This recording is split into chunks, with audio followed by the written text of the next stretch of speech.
এনামুল হক বিজয়কে নিয়ে আপনি অনেক কথা বলতে পারেন, অনেক আলোচনা করতে পারেন, অনেক সমালোচনা করতে পারেন, কিন্তু একটা কথা কিছুতেই বলতে পারবেন না। বিজয়ের প্রবল সমালোচকও তাকে এই অপবাদ দিতে পারবে না যে তিনি ধারাবাহিক নন। এনামুল হক বিজয় ভীষণ রকম ধারাবাহিক। শ্রীলঙ্কার বিপক্ষে এই টেস্ট সিরিজটাই দেখুন না, গলে প্রথম টেস্টের প্রথম ইনিংসে 10 বল খেলেছেন, ঠিক 0 রান করে আউট হয়েছেন। দ্বিতীয় টেস্টের প্রথম ইনিংসেও ওই ঠিক 10টা বলই তিনি খেললেন এবং সেই 0 রান করেই আউট হলেন। এখন গলের দ্বিতীয় ইনিংসে যেভাবে তিনি 20 বল খেলে 4 রান করেছেন, দেখা যাক দ্বিতীয় ইনিংসে ওই 20টা বল তিনি খেলতে পারেন কিনা, ওই 4টা রান তিনি করতে পারেন কিনা। তাহলে বিজয়ের ধারাবাহিকতার উপরে আরো বেশি করে আমরা সিলমোহরটা লাগিয়ে দিতে পারবো। এইরকম ধারাবাহিক ব্যাটসম্যান আমরা কবে কোথায় পেয়েছি? আমাদের টপ অর্ডারের কথা যদি বিবেচনা করেন, তাহলে আমাদের না ভাই, বিশ্ব ক্রিকেট ইতিহাসেই এই ঘটনা ঘটেনি যেটা বিজয় ঘটিয়ে চলেছেন।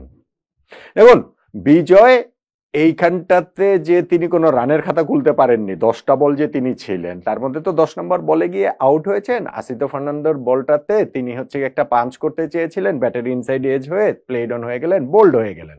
তার আগে কিন্তু তিনি 2বার আউট হতে হতে বেঁচে গিয়েছেন। একবার হচ্ছে গিয়ে ওই যে আসিতা ফার্নান্দোর আগের ওভারটাতেই তার ক্যাচটা কি বলে চলো তার এজ নিয়ে গিয়েছিল, উইকেট কিপার ওইখানটাতে তার প্রথম একটা রং স্টেপ নিয়ে ফেলেছিলেন বলে ঝাঁপ দিতে দেরি হয়েছে, ফলে তার গ্লাভসে শুধুমাত্র লেগেছিল। তিনি যদি ওইটা চেষ্টা না করতেন হয়তো ফার্স্ট স্লিপের কাছে সহজেই বলটা চলে যেতে পারতো। ভেরি নেক্সট ডেলিভারিতে ওই যে সেকেন্ড স্লিপের একটু সামনে পড়েছিল বিজয়ের সেই এইজটা। কিন্তু ওই যে তিনি পণ করেছেন ধারাবাহিকতা ধরে রাখবেন। হ্যাঁ, বলতে পারেন যে প্রথম টেস্টে তো ভাই তিনি হচ্ছে উইকেট কিপারের হাতে ক্যাচ দিয়ে আউট হয়েছিল, সেইখানটাতে তো তিনি পারলেন না, তিনি তো বোল্ড হয়ে গেলেন। কিন্তু তাকেও আপনার ক্রেডিটটা দিতে হবে, কিপারের হাতে ক্যাচ দেওয়ার, উইকেটের পেছনে ক্যাচ দেওয়ার চেষ্টা তো তিনি করেছেন, সেটা না হয় হয়নি। দ্বিতীয় ইনিংসে কি করেন সেটা আসলে দেখা যাক।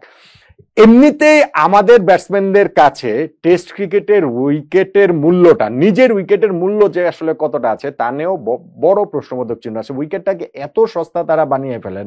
ধরেন আমি অন্যান্যদের কথাও যদি বলি, বিজয় তিনি 0 রানে লাইফ পেয়েছেন, 0 রানেই আউট হয়েছেন। মুশফিকুর রহিম আমাদের প্রিমিয়ার ব্যাটসম্যান, তিনি ধরেন আজকের এই যে এই টেস্ট ম্যাচটাতে 8 রানে লাইফ পেয়েছেন, 35 রানের বেশি তিনি করতে পারেননি। লিটন দাস তিনি 2 রানে লাইফ পেয়েছেন, তিনি এরপরেও আরো একটা লাইফ পেয়েছেন 33 রানে, কিন্তু তিনিও 34 রানের বেশি করতে পারেনি। ফলে এই যে লাইফ যে পেয়েছেন সেইটাকেও ওইখানটাতেও যে নিজের উইকেটের মূল্যটা বুঝবেন সেটা বুঝছেন না। কিন্তু বাকি দুইজনের সঙ্গে তো বিজয়কে আমি কম্পেয়ার করছি না, তবে বাকি দুইজনের অবস্থা দেখেন। প্রথম টেস্টটাতে শ্রীলঙ্কার বিপক্ষে এই দুইজনই কিন্তু ফ্যান্টাস্টিক নক খেলেছেন এবং নিজেদের একটা দুঃসময় থেকে তারা বেরিয়ে এসেছেন। তার আগে 13টা ইনিংসে মুশফিকের 50 ছিল না, তিনি ওইখানটাতে 149 মানে 163 রানের আর 49 রানের 2টা ইনিংস খেলেছেন। লিটন দাসের আগে 10 ইনিংসে 50 ছিল না, তিনিও ওইখানটাতে 90 রানের একটা ইনিংস খেলেছেন। বিজয়ের অবসর আগে পরের হিসাব নেই, মোটামুটি তার পুরো টেস্ট ক্যারিয়ারটাতেই কোনো 50 নাই। এবং এইবারও যে তিনি যে খেলছেন, আমার মনে হয় তিনি জাস্ট আর ওই একটা ইনিংস দূরে রয়েছেন টেস্ট ক্যারিয়ারটাতে একেবারে ফুল স্টপ দিয়ে দেওয়ার জায়গাটা থেকে। তিনি ডোমেস্টিকে যতই রান করুন না কেন, লাস্ট আমরা তো যে ঢাকা প্রিমিয়ার লিগের কথাটা বলি, আমাদের এই লঙ্গার ভার্সন ক্রিকেটেও এনসিএলেও কিন্তু লাস্ট আসরটাতে বিজয় 700 রান করেছিলেন। আর তিনি যদি শ্রীলঙ্কার এই সেকেন্ড ইনিংসটাতেও ব্যর্থ হন, তাহলে নেক্সট এনসিএলে তিনি 1400 রান করলো, আমার মনে হয় না ন্যাশনাল টিমে আর ডাকা হবে। বন্যেরা বনে সুন্দর বিজয় ঘরোয়া ক্রিকেটে ওইটা আরো বেশি করে এস্টাবলিশ হয়ে যাবে। তার টেস্ট ক্যারিয়ার বাঁচানোর জন্য আর একটা ইনিংসই রয়েছে, এই কলম্বো টেস্টের সেকেন্ড ইনিংসটা। দেখেন, আমি যেটা বলছিলাম বিজয় যেটা করছেন সেইটা আসলে ক্রিকেট ইতিহাসেই কেউ করতে পারেননি।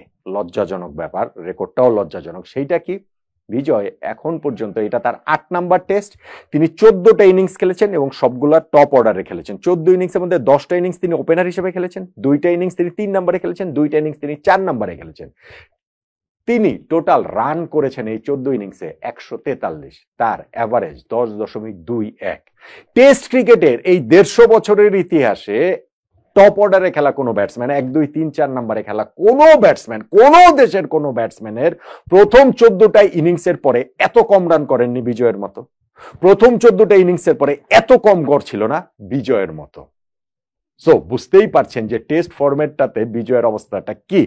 আপনি যদি চিন্তা করে দেখেন সেটা তার পুরো ক্যারিয়ার জুড়ে, তার career span, test career span কিন্তু 12 বছরের। 2013 সালে তার ডেবু হয়েছে এই যে গলে শ্রীলঙ্কাতেই, যেই টেস্টটাতে আমাদের মুশফিকুর রহিম ডাবল সেঞ্চুরি করেছিলেন, আশরাফুল করেছিলেন হচ্ছে কি 190, নাসির সেঞ্চুরি করেছিলেন। সেই টেস্টে ডেবুতে বিজয় 2 ইনিংসে আউট হয়েছেন 13 রান আর 1 রান করে। ওই সময়টাতে তিনি 4টা টেস্ট খেলেছিলেন, এরপর দৃশ্যপট থেকে একেবারেই বাইরে চলে যান। 2022 সালে ওয়েস্ট ইন্ডিজে গিয়ে তাকে আবার ওইখানটাতে তিনি ডাক পান, 2 ইনিংসে করেছেন 23 আর 4। এরপরে আবারও বাইরে চলে যান, এসেছেন জিম্বাবুয়ের সঙ্গে লাস্ট টেস্টটাতে তিনি 39 করেছেন, তারপরে শ্রীলঙ্কার সঙ্গে এই টেস্ট সিরিজে তো বললামই 0-4-0। সো একজন ব্যাটসম্যানের এইরকম যখন অবস্থাটা হয়, যে একজন ব্যাটসম্যানের যখন এইরকম স্ট্রাগল করতে থাকেন, তখন তাকে আসলে আর কতগুলো সুযোগ দেয়া হবে। দেখুন বিজয় 3টে ইনিংসে রান করেনি, আমি যদি শ্রীলঙ্কা ট্যুরটা ধরি, কিন্তু এর চেয়েও সত্যি সত্যি আমার কাছে মনে হয় এর চেয়েও বড় দৃষ্টিকট হয়ে যেটা ধরা পড়েছে সেটা হচ্ছে তার স্ট্রাগলটা। ওই যে প্রথম টেস্টে 2টে ইনিংসে তিনি 10 বল আর 20 বল খেলেছেন, এবং এই টেস্টের এই ইনিংসটাতে তিনি 10 বল খেলেন। টোটাল যে 40টা বল খেলেছেন না, এই 40টা বলের মধ্যে বিজয়কে অন্ততপক্ষে 30টা বল অস্বস্তি নিয়ে খেলতে হয়েছে।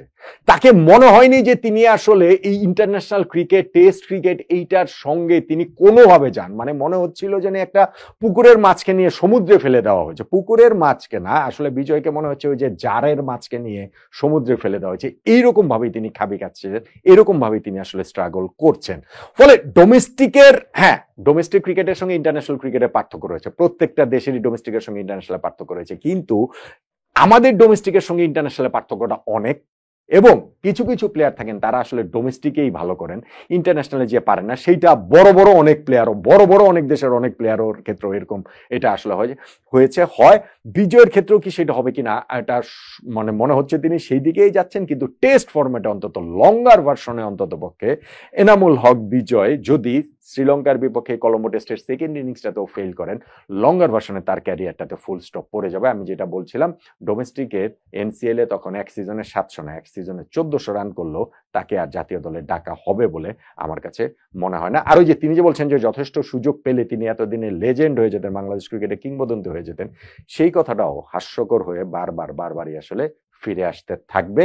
এখন প্রশ্নের যে বিষয় সেটা হচ্ছে বিজয় কি তার এই তুমুল ধারাবাহিকতা ধরে রাখতে পারবেন কিনা, শ্রীলঙ্কার বিপক্ষে কলম্বো টেস্টের দ্বিতীয় ইনিংসে তিনি 20টা বল টিকে থাকতে পারবেন কিনা, তিনি 4টা রান করতে পারবেন কিনা, তাহলে আমরা বিজয়কে তুমুল ধারাবাহিকতার ওই সিলমোহরটা আসলে মেরে দিতে পারবো। আর সেইটা যদি না হয়, বিজয় যদি তার টেস্ট ক্যারিয়ারটা যদি বাঁচাতে হয়, তাহলে ওই জায়গাটাতে টেস্ট ক্যারিয়ারের একটা তার জন্য একটা লাইফলাইন হয়ে ইনিংসটা আসতে পারে। সেই ইনিংসটাতে বিজয়ের ভালো করা ছাড়া আর কোনো রকম কোনো গতি নেই বলেই আমি মনে করি। এবং আমি এটাও জানি আমার সঙ্গে অন্ততপক্ষে এই বিষয়টাতে আপনারা সবাই বলতে সবাই একমতিত হবেন নাকি?